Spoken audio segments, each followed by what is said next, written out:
In this daily drop, we're going to talk about the advantages of having a UHD 4K monitor, both for production and screen recordings. So let's go.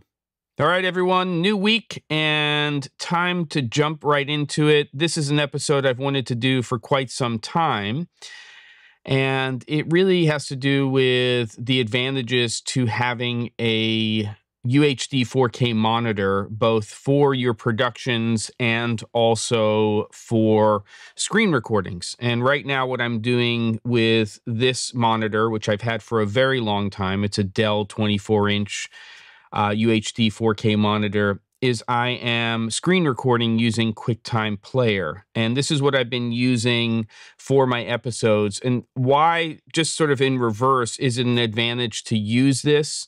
Well, the advantage is that if I'm shooting my episodes in 4K, then obviously if I'm doing screen recordings, I want those to be in 4K resolution as well, unless the intention is to do a picture-in-picture. And then usually you're going to have one of two resolutions. It's going to be HD, 1920 by 1080, or it's going to be UHD 4K, which is 3840 by 2160. So what I have here is I have set.a.light 3D open on this Dell monitor. And let's just go over to the display settings. You'll see the Dell monitor here, and it might be a little bit confusing because the monitor says it's set to a default resolution of 1920 by 1080. That's the way the pixels are being interpreted, but the reality is that this is a 3840 by 2160 resolution monitor. So when I'm using QuickTime Player and I'm doing a screen recording like this, it will be in that resolution.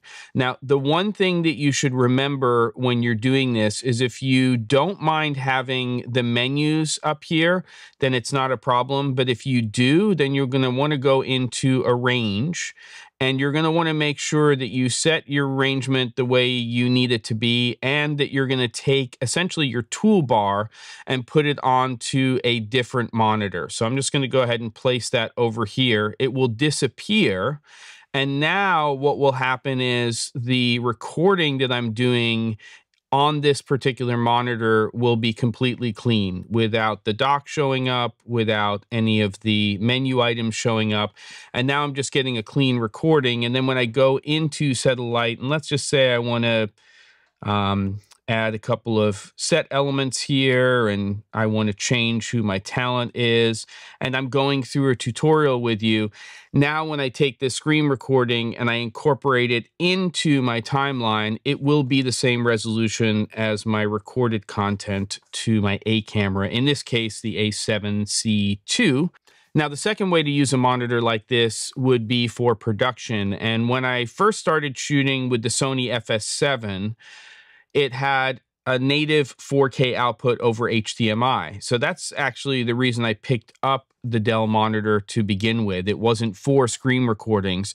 That way I could just go straight out of the camera system into the monitor. And while it wasn't color accurate, while it wasn't calibrated perfectly, it allowed me, and still allows me when I'm shooting in 4K, to see a pixel to pixel image. And that's actually a huge advantage in production, because if you're looking at a 4K output and it's going into a monitor that is displaying that at 1920 by 1080, in order to see pixel by pixel, you usually have to zoom in.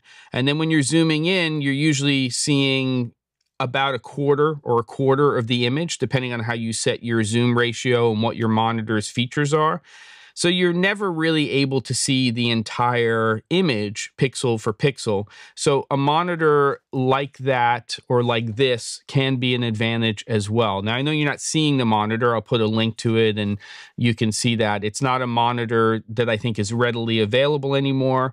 But to be honest with you, there's a lot more monitors available now than there used to. In fact, this only has a single HDMI input, and now it would be pretty easy to get a monitor like this with two HDMI inputs. So if you're doing a two-camera shoot, you want a pixel for pixel for UHD 4K, you could do that. Hope that helps. Don't forget to, and I'll see you on the next episode of The Daily Drop.